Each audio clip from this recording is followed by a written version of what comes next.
Hey guys, welcome to another Wildlife Q&A. Today I have a question from Homer. He asks if I've ever talked about my editing setup, so my monitor calibration, the color setup, and he said the ambient light calibration as well. So basically it's a pretty straightforward answer. I use a 27-inch Retina iMac, so it's a high DPI screen, and Apple has been, in my opinion, so good with their color management with the computers right out of the box that I don't bother with hardware calibration anymore.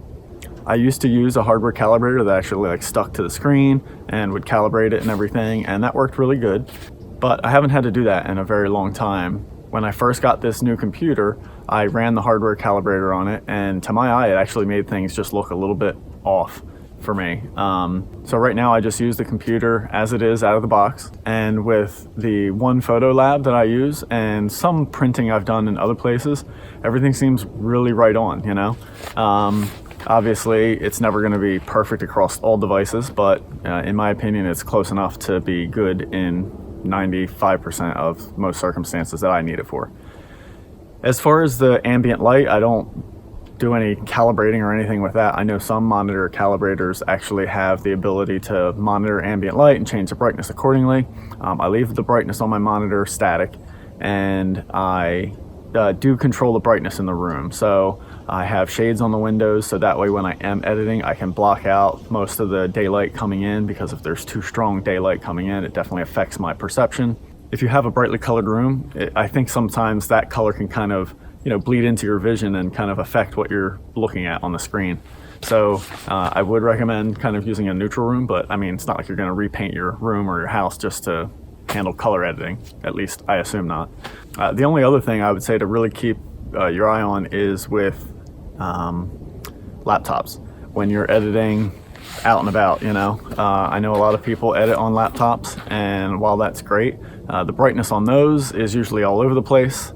Either automatically or manually changing that brightness, and you kind of have to change that brightness depending on the room you're in. If you're in a room with a lot of bright ambient light, or outside even, if trying to do any editing there, your color perception is going to be thrown way off.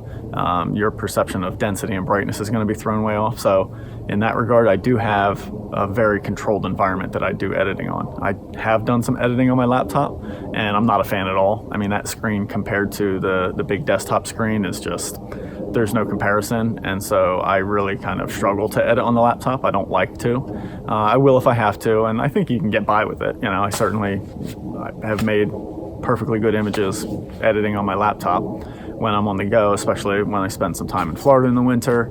I'm not going to drag my desktop down there, but it's tough.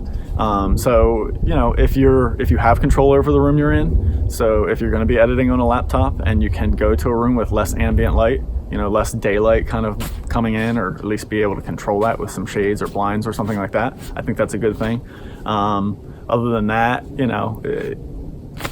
it's hit or miss. The main thing I see most people, I think, with their editing being off is the brightness of the screen. So it tends to, if their screen is really bright, they're gonna edit things darker a little bit, which will make it look kind of darker and more muddy across all of the devices and when they share it online. And then if their screen is really dark, they're going to brighten up that image and wash it out. So that's kind of the biggest one there. I would really try to figure out what brightness is good and consistent across all of your devices, phone, tablet, look at other people's computers if you can, and that sort of thing. So sorry I don't have a great direct answer on that one, but it's kind of tough with that kind of thing. Thanks so much for listening. Hope you enjoyed it.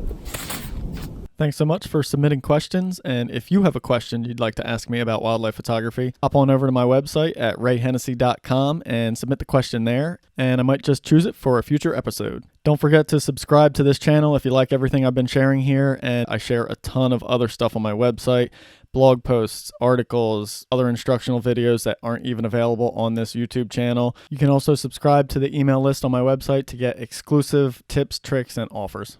Thanks so much for watching, and I'll have more to share again soon.